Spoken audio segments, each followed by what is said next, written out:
break over Christmas was really nice, and it was like a real refreshment, of course physical, because my body gets a chance to heal my injuries throughout the year, but mentally, like sometimes you take a little bit of a break from sparring, you come back and you're like got this whole new fresh way of thinking, and you're having fun when you're sparring, you're training, and it's putting different things together.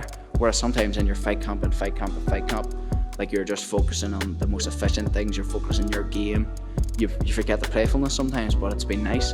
Like, I'm seriously developing the game at the minute. I didn't stop over Christmas, like the intensity dropped, but I still kept with the technique as always.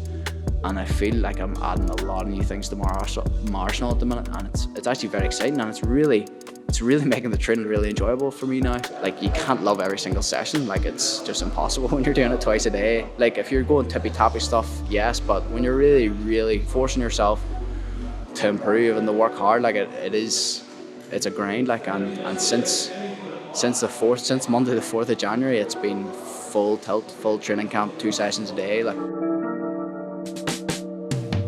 since the last fight, maybe for 5 minutes after they made the decision, the judge's decision, I was disappointed. But after that, as soon as I got to watch the fight back, I wasn't disappointed, because in my mind, like, I know I won that fight, and that's not like a disrespect. Like, that's just my opinion. That's how I scored it. How, of course, all my team have scored it. No bias, but I haven't seen it as a setback at all. Every fight you learn so much, and I'm starting to really appreciate that. I appreciate that as I move on in my career, is how valuable experience is, because of, as I say, the amount that you learn each fight, each preparation, each build-up, each actual fight, how you react to certain situations in a fight, because you can tell a lot from the fight, because ultimately you're just doing what's coming natural to you in a fight. Especially last round, you're tired, you're just doing what's coming natural to you. So that's why these repetitions are just so important in training, and that's why training is so daunting at times, because it's just reps and reps and reps for weeks and weeks and weeks. You're going from one fight to the other fight. But that's why I say about motivation, like, it's a funny sort of word to be, because I don't know if I'm more motivated after that last loss, because to me it is just all discipline, and my discipline is just there always. So it is what it is. Like, I've been back I haven't stopped since that last fight. I was back to training the next week. Since the first week of the year, it's been fight camp, and I'm already 3 weeks into that. I feel incredible already. Everything's positive. It's live and learn. Like, everything is positive from that last fight. I know so many things I need to improve. Composure, I've been impressed with my composure. One thing about the last fight was the pace. It was great to get like such a high pace fight, because I know deep down, and I knew this anyway from other fights, that when the going gets tough, I get going. Like, and I think it was pretty evident in the last round. Both guys were just scrambling. I feel like I was 100% pushing the pace towards the end of that third round with the scrambles, and with, for example, the last 15 seconds, I could have just held on and tried to hold my way to victory, land a few strikes, but I went break off, and I just emptied the tank for 15 seconds. And I guess that's like a positive, knowing that I'm willing to just empty the tank every time. So that's why I'm here doing the technical work, and as always, just trying to focus on what I control. There, of course, every fight you learn what aspects you want to improve. For example, sometimes there was a couple of times where he was able to get back to his feet when I had him down. Now, if I had solidified them positions, it was every round, like, not even a question was to me.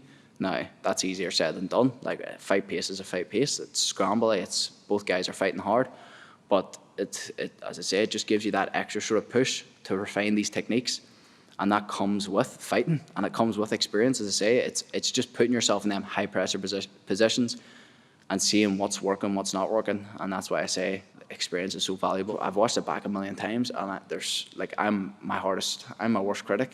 So there's so much stuff that I look at, and to be honest, I couldn't even watch the fight for a couple of weeks after. Apart from initially straight after the fight, I watched it and I thought I won that.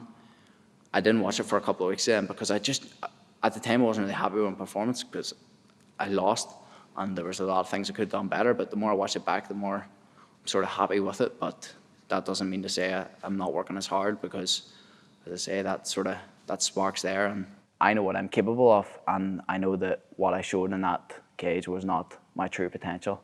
I'm just fucking excited to get back in there. I'm coming in with vengeance, like, in 7 weeks.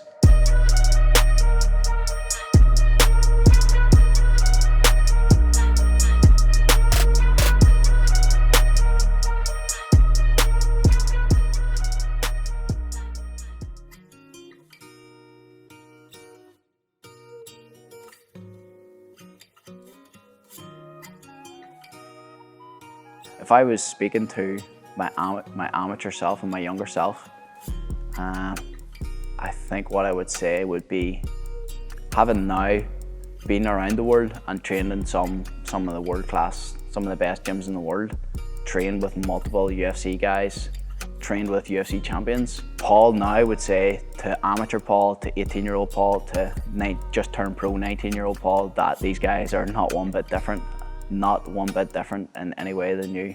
And having seen that firsthand as myself now I fully understand and can grasp that. And that's been a very important thing for me, actually, is being able to see what the best in the world are doing and realizing that they are literally the exact same as me. Like, just normal people who are just doubled down, tripled down, quadrupled down on what they're good at and what they love and what drives them, which is obviously MMA. And there is no secret formula. It's pretty simple. Like, there really isn't a secret formula to MMA. Yes, your training hours have to be purposeful, and you have to be efficient with what you're doing, and you need to be pushed and be training with better guys and have amazing coaches, which I do have.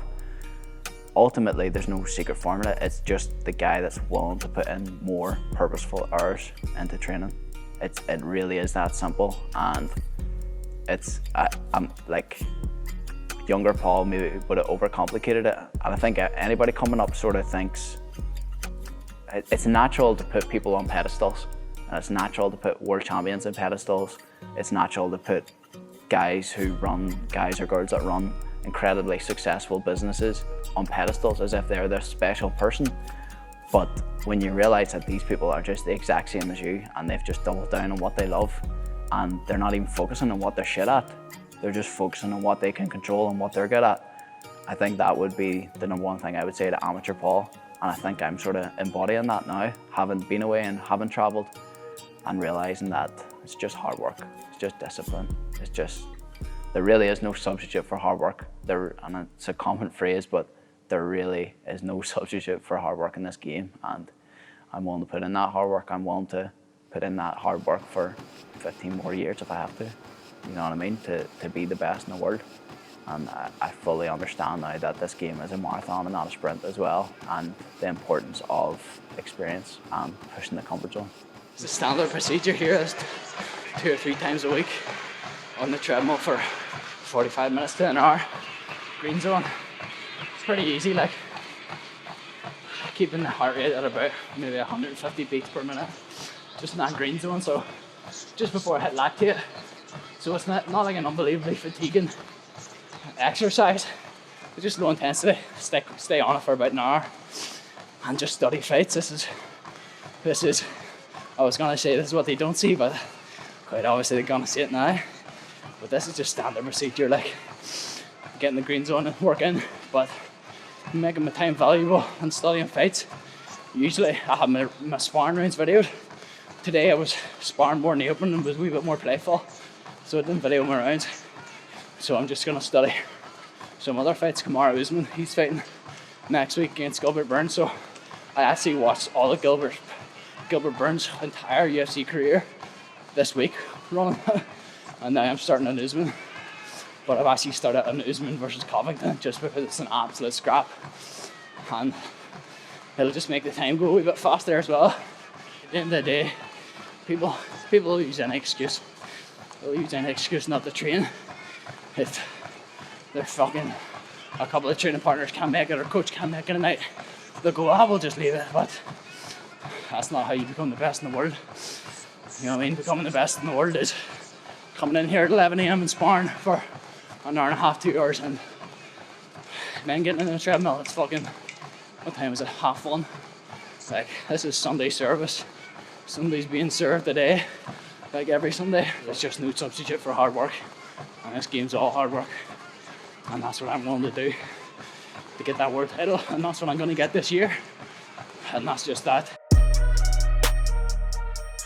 It is not the violence that sets man apart. It is the distance that he is prepared to go